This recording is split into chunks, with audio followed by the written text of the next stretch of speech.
Good evening. I was going to wear that, but luckily I didn't. Imagine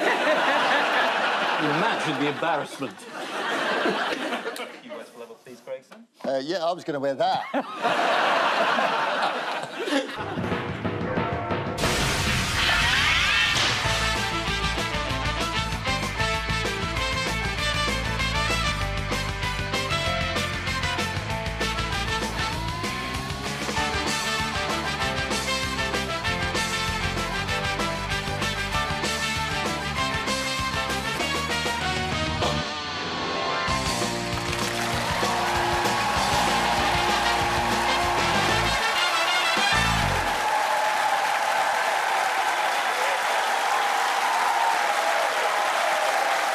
Good evening. Welcome to Have I Got News For You? I'm Charlie Brooker. In the news this week, after weeks of negative press about dubious gifts, Angela Rayner reluctantly agrees to return some of her free shoes.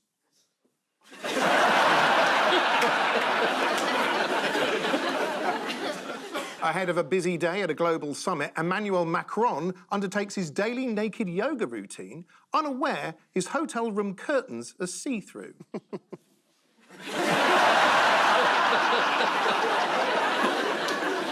And as tensions rise in the region, North Korea unveils state-of-the-art new measures to stop people crossing the border.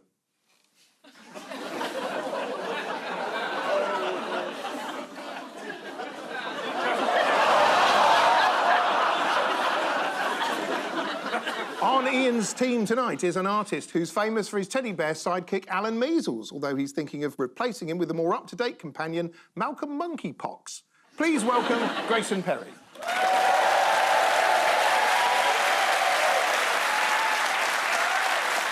And on Paul's team tonight is a comedian whose dad owned a sex shop. It never affected her life until that traumatic 9th birthday when she asked for a rabbit. Please welcome Angela Barnes.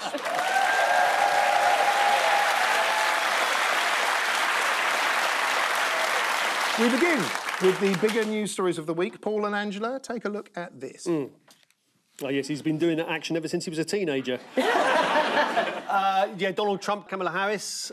This is an American election coming up. And that's the Labour leader, Keir Starmer. Are the Labour volunteers helping with the American election? Yes, this was one case where the journalists were getting a bit overexcited. They were saying, the Labour volunteers have gone over to work on Kamala Harris's campaign, and this might affect our relationship with a Trump presidency, as if that was going to be any kind of normal relationship, if, God forbid, he wins.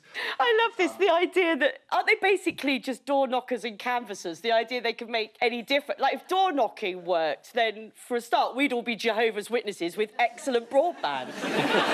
Are you not? It's a manoeuvre to influence the election in favour of the Democrats. It's been dubbed Operation Zero Difference. And also, Trump made this an issue. The week 100 sort of Labour volunteers coming over. This is the same week that Elon Musk is offering £1 million to any voter. It's essentially an enormous bribe to the electorate. So Trump is saying, what about these volunteers from Britain?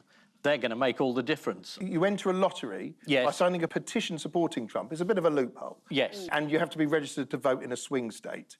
And then you get entry to a prize draw to win $1 million. He's doing this every day. Until the election. Do you know who I feel for with this story? I think of poor old Stormy Daniels sitting at home watching this. Going, they just have to sign a petition and they get $1 million. I only got 130,000. You don't want to know what I had to do.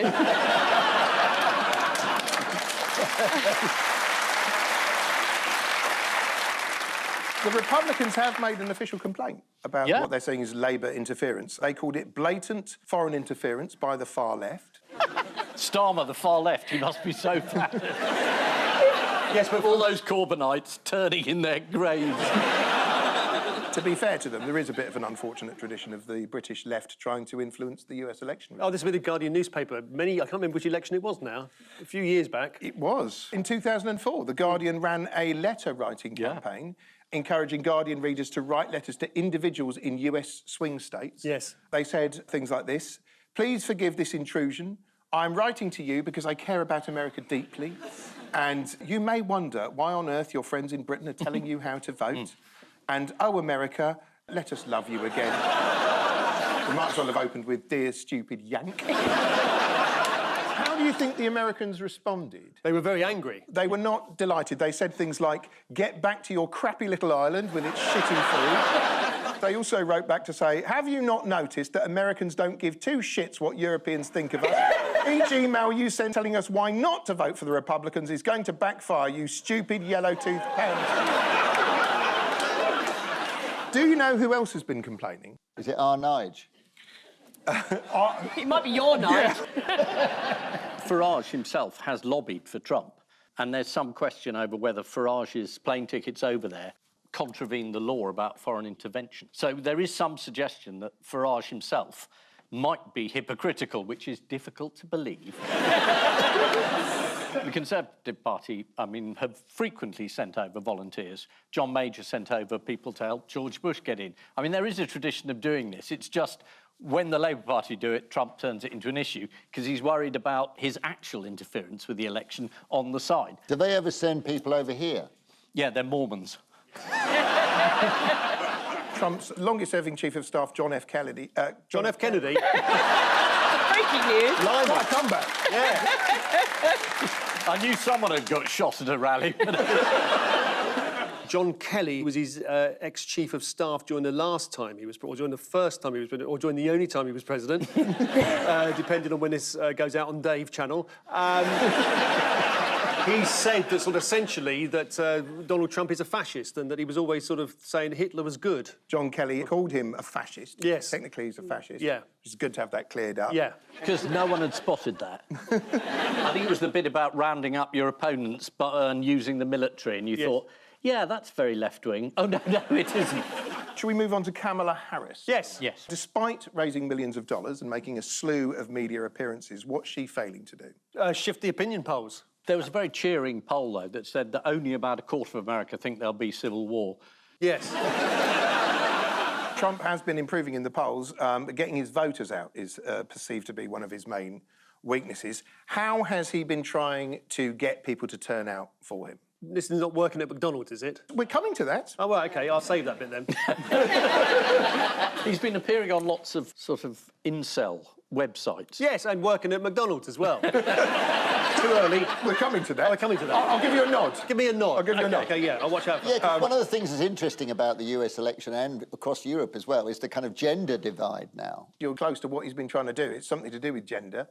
He's been appealing to his female base. He said in one speech, get your fat husband off the couch, get that fat pig off the couch, slap him around, get him up. So, Paul, Yes. what do you think Trump might have done this week to appear like a man of the people? He's been working at Burger King.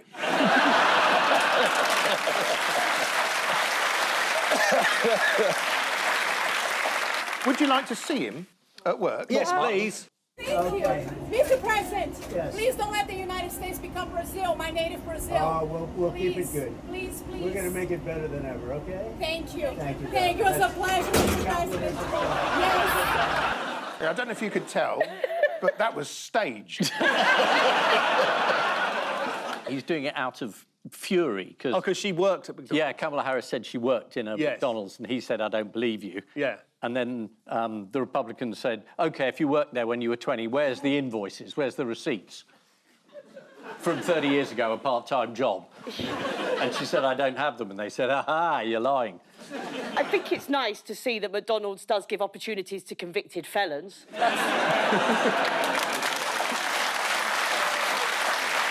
While Kamala has been denouncing Trump as a fascist at her events, what important issue has been on Trump's mind? Oh, is this the size of Arnold Palmer's manhood? Funnily enough, yes. Arnold Palmer, deceased golfing legend, is of great interest to Donald Trump. Do you want to see what he said at a rally the other day? This is a guy that was all man. His man was strong and tough. And I refuse to say it, but when he took showers with the other pros, they came out of there, they said, oh, my God. That's unbelievable. I had to say it. Are we sure he had a big penis, or did it just look big in Donald Trump's tiny hand?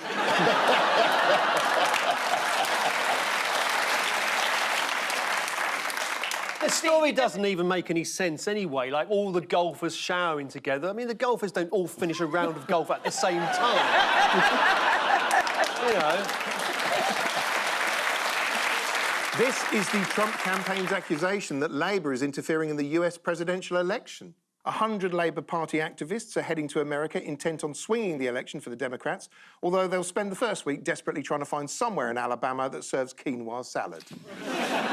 Reacting to the news, a spokesperson for Trump said, every time the British try to interfere in America, it does not end well, starting with the defeat at the Battle of Yorktown all the way up to James Corden's chat show. Ian and Grayson, take a look at this. OK, that's Keir in the call centre. Your call's important to us. They've given her control of Kia. There's the Wester. This is basically because everything is falling apart and there's no money to fix it. So, would you like to play a fun little game instead? Yeah, sure. course What's we the would. game? Yeah. Is it called Have I Got News for You? In honour of Labour's attempts to fix, change or otherwise patch up the country, we're playing a little game called Back, Sacked or Cracked.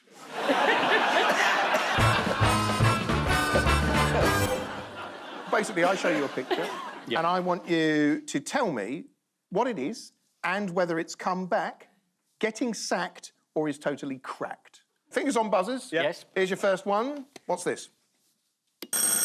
Is this the NHS? I think it's backed, though, the NHS. It's cracked. It's cracked. It's well and truly cracked. Health Secretary Wes Streeting has got a big idea to fix the NHS, and do you know what it is? You're saying he's found a way to stop the crack showing in the NHS? Is that to sew up the backs of those gowns? Brilliant suggestion. It's the consultation. Yes. And, of course, the public have responded in their usual glorious British way by suggesting things like every hospital should have a Weatherspoons. Do you know some of the other things that the public suggested? This is on a website, basically. They suggested that ambulances didn't have an alarm, but they had Danny Dyer shouting. Out the way, eat less chips, you fat bastard. They include building a Weatherspoons in every hospital, making a dog health secretary, offering lobotomies to the population of Birmingham, which I thought had already happened, changing all ambulance sirens to Danny Dyer shouting "Nino" and firing Wes Streeting out of a cannon. Can you think of any other ways to improve the nation's health? Pay junior doctors a decent whack. Like, I read somewhere that junior doctors get paid less than an IT graduate, and you can't just turn a life support machine on and off again. While we're on health, Yes. have a look at this picture. Tell me what this is. Is that Britain's gold reserves? Scurvy. It's back. It is back. Yeah, there were 171 cases reported in the NHS last year. I'm more excited about scurvy coming back than Oasis. Next bit of back sacked or cracked? Yes, Yes, go back on. Sacked go or on. cracked? OK, take a look at this. This is Porridge, the sitcom. Ronnie Barker, Fulton Mackay, Richard Beckinsale. They're letting prisoners out early to make more room for prisoners to go into prison. You are right. This is the over 1,000 convicted criminals who are back on the streets this week after having their sentences cut short to free up space. The papers and photographers are now outside prisons, just waiting for the early release day. Yeah, wasn't there a guy who sort of posed with a Bentley? Yeah, and there was a guy who was picked up in a Lamborghini. It's a kind of prom. It's a happy day. Yeah, one of them said thank you to Keir Starmer for letting him out early. He did. Would you want to see a picture of him? Yeah, You want to see a picture of him? certainly Here he do. is. Look, There he is. Daniel Dowling Brooks. He told journalists, I kidnapped someone who owed my friend money. I tied him up and had him at gunpoint. It was bad, but not as bad as they made it. And he added, big up Keir Starmer. Yeah. Would have said more than that, but his sentence got cut short.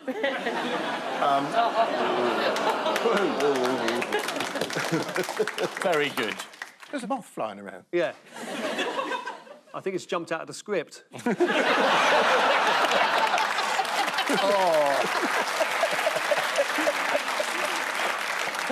Your final back sacked or cracked? Sacked, hopefully. It's a trick question, this. Did he have a back sack and crack? It's a trick question because he is all three. Most people think he's cracked. He was also sacked by his constituents, but now he's back. Do you know why he's back? Is it because it's Halloween next week? He's back on his own reality show. Here's a glimpse of it. Have a look. There you go. Sort of like a 1920s goggle box. I like to see he sits on his own sofa in the same way he sits on the benches in the House of Commons, like his ventriloquist has gone for a piss.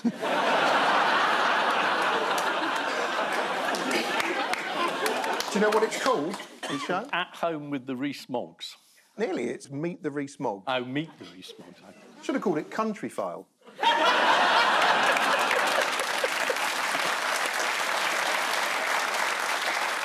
This is the news that the government has unveiled a key plank of its NHS strategy.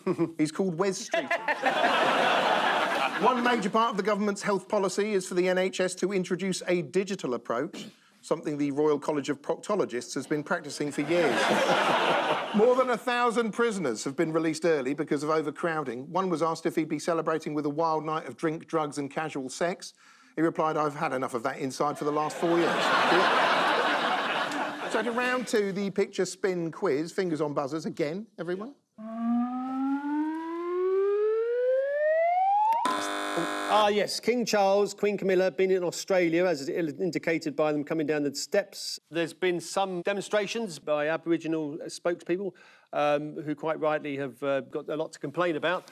Yeah, so there's a big talk about whether Australia should become a republic. You're absolutely right. This is Indigenous Australian Senator Lydia Thorpe. Yes. She heckled the King during a reception at Parliament House in Canberra. She shouted, "You committed genocide against our people. You are not my king. Fuck the colonies." I think they've already done that.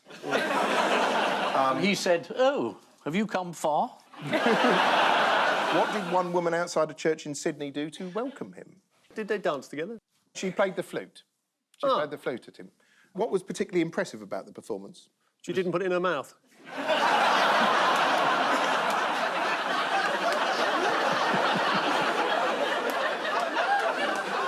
What was impressive was that she'd only learned how to play God Save the King that very morning. Do you want to have a look? Yeah, got him. Oh.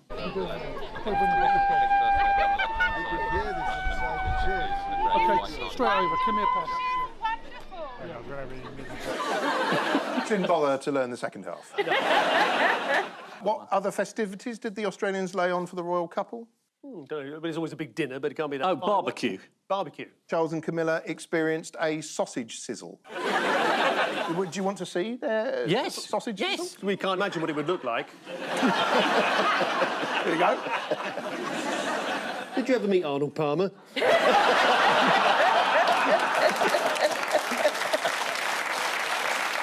This is the royal visit to Australia, where Charles was heckled and sworn at by an Australian senator.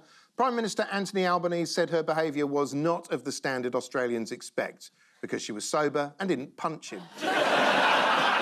In a speech to Parliament, Charles reminisced about an earlier visit to Australia when he had to contend with brown snakes, spiders and eating unmentionable parts of a bull, after which Ant and Dec gave him 3 stars for camp. OK, fingers on buzzers.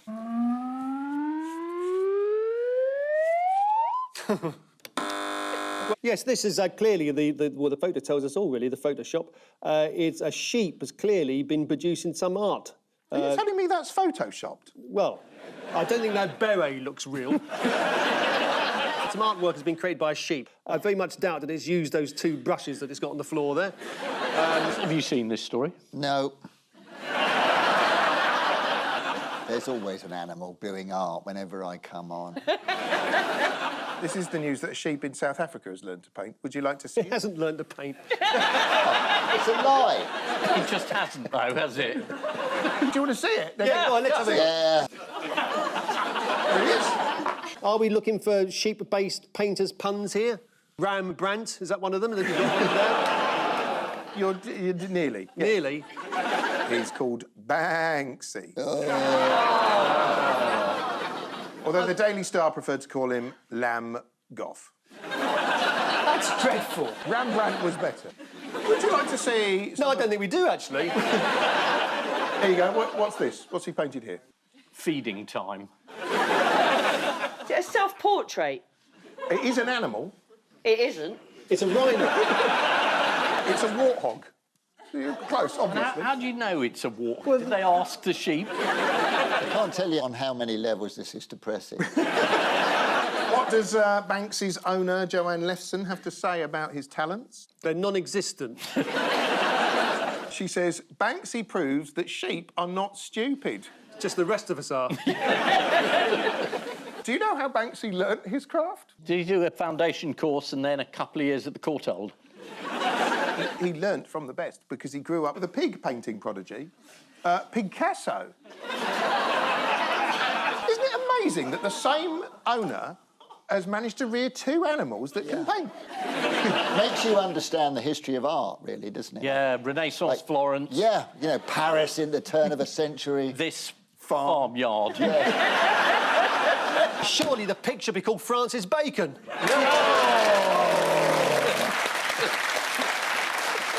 Do you want to know... No. I've exhausted this story. Nearly. I've got some final dregs to squeeze out. Yeah, go on Because, then. one day, according to owner Joanne, the sheep picked up a paintbrush in his stall and started painting. What was a paintbrush doing in its stall? Yeah, with paint on it. And a canvas. And the owner holding it, rubbing it against his face.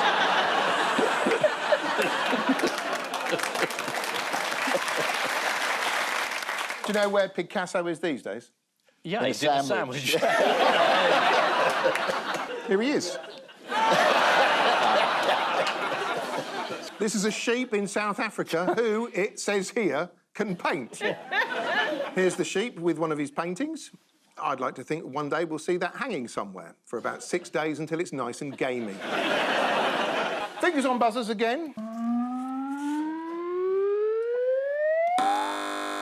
These are the guys who have met in a pub every Thursday for 56 years, I think it was. So a bunch of blokes meet up every Thursday for 56 years. Yeah. You got any idea what that might be like? I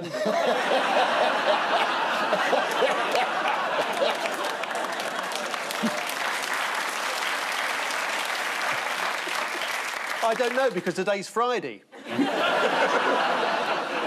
Sorry, I was breaking the illusion there, wasn't I? Yeah, you are breaking the illusion. This is live.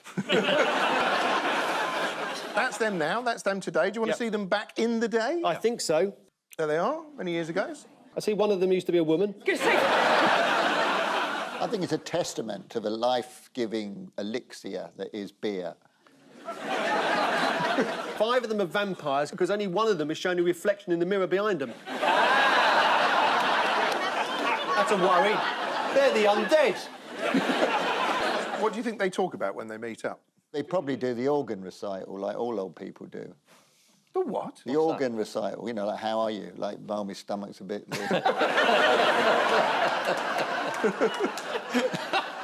They were interviewed about what their secret is. Is it that 5 of them sleep in coffins filled with the earth from Transylvania?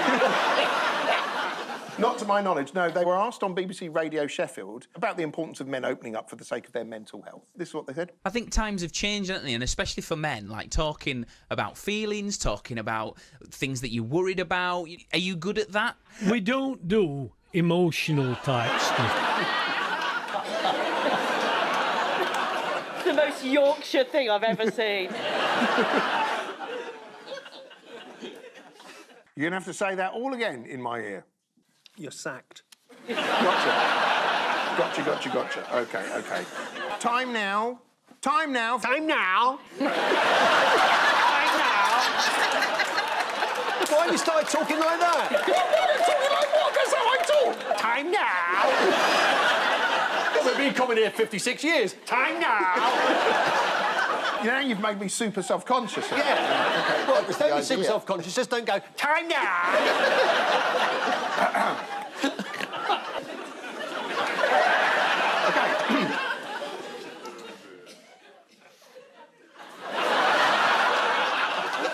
Time now for the Missing Words round, which this week features as its guest publication, Goat Rancher.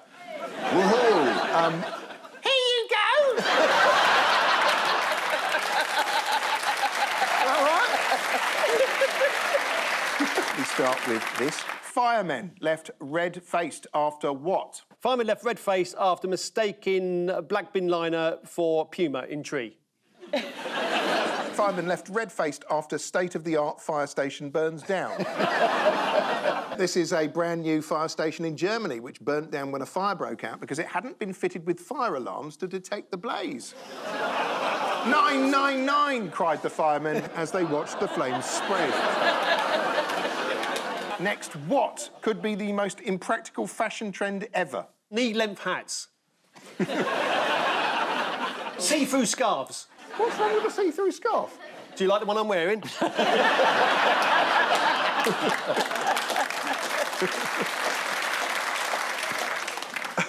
The answer is actually one-legged trousers. That's a skirt. OK, next, if you what, then expect a visit from the Spanish goat police. If you impersonate a Spanish goat, are you a goat? Si, senor. That's eerily accurate. Eerily accurate, that's a Spanish goat. Si, senor. Is that a Mexican goat? No, it's a Spanish goat. Si, senor. It's actually, if you need to verify the identity of your goat, then expect a visit from the Spanish goat police. I hate to say this, but nobody expects a visit from the Spanish goat police. Finally, King Charles complimented a goat in Guernsey by what? By making it an admiral of the fleet. Was it by text? Ian, you were surprisingly close. King Charles complimented a goat in Guernsey by giving it an honour. And what was that? Is it Baroness Moan?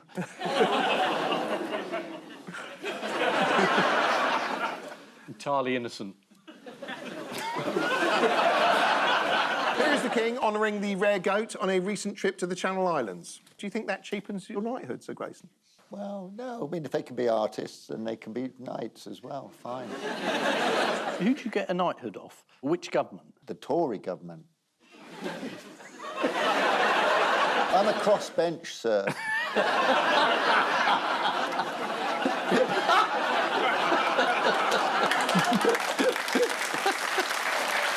Time up, and the final scores are Ian and Grayson have 5, but Paul and Angela have 7. Well done. However, before we go, there's just time for the caption competition. Ian and Grayson have this. Goat-themed Extinction Rebellion team. That's what I call a stag do. Paul and Angela get this.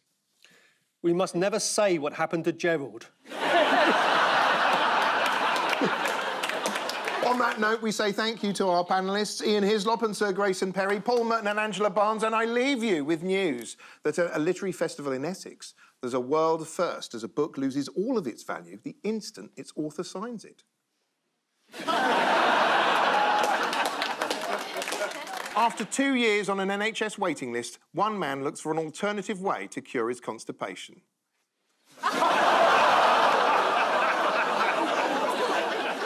And in Florida, Donald Trump gets Melania to help him with his Halloween costume.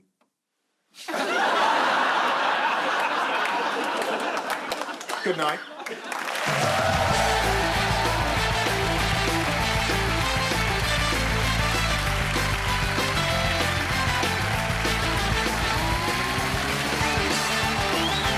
All eyes on the upcoming US election, but what happens once the result is in? Listen to Americast now on BBC Sounds. And one of my favourite shows of the year, starring David Mitchell. Press red for cryptic comedy drama Ludwig, now on iPlayer. Never a simple gig for Wiki. The Cleaner is next.